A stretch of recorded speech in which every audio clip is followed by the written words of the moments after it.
अजित पवार यांच्या पार्थिवावर आज सकाळी 11 वाजता अंत्यसंस्कार होणार आहेत। पार्थिव शववाहिनीतून काटेवाडीत निघाल्याची ही दृश्य, तर तिथं सुप्रिया सुळे या सगळ्या स्थितीवर लक्ष ठेवून आहेत। काटेवाडीमध्ये मूळ गावी मूळ निवासस्थानी अजित पवार यांच्या पार्थिवावर अंत्यसंस्कार केले जातील। स्पष्ट वक्तेपणा, निसंदिग्धपणा, वक्तशीरपणा हे गुण असलेला महाराष्ट्राचा एकमेव नेता म्हणजे अजित पवार।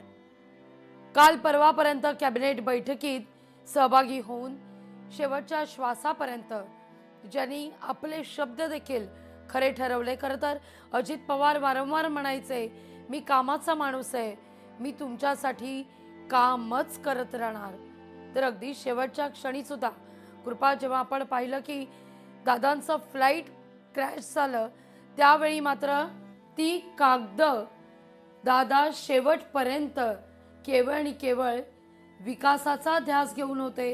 लोकांची कामं ही करायची, निपटवायची याकडेच दादांचा कल असायचा याची साक्ष देतात। कारण विखुरलेले ते केवळ कागद नव्हते, ती होती अनेकांची स्वप्न, महाराष्ट्राचं विकासाचं स्वप्न। आता कुठे दादांनी खरं तर अजित पवार यांनी आपण म्हणूया सुदृढ राजकारणाला ही सुरुवात केलेली होती। याआधी जेव्हा जेव्हा अजित पवार हे राजकारणात असायचे, मंत्रिमंडळात असायचे, त्यावेळी मात्र बऱ्याचदा असं म्हटलं जातं ना की जेव्हा तुमचा जन्म हा अमिताभ बच्चन, सचिन तेंडुलकर अशा किंवा शरद पवार यांच्या घराण्यात होतो, त्यावेळी तुमची तुलना ही भीष्म पितामह सोबत केली जाते।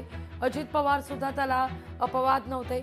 अजित पवार यांची सुद्धा तशीच तुलना केली जायची शरद पवार यांच्या समवेत।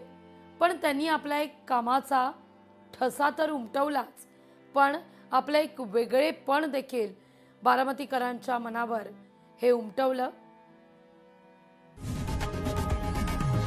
लोकशाही मराठी ऐका, पहा, जागरूक रहा।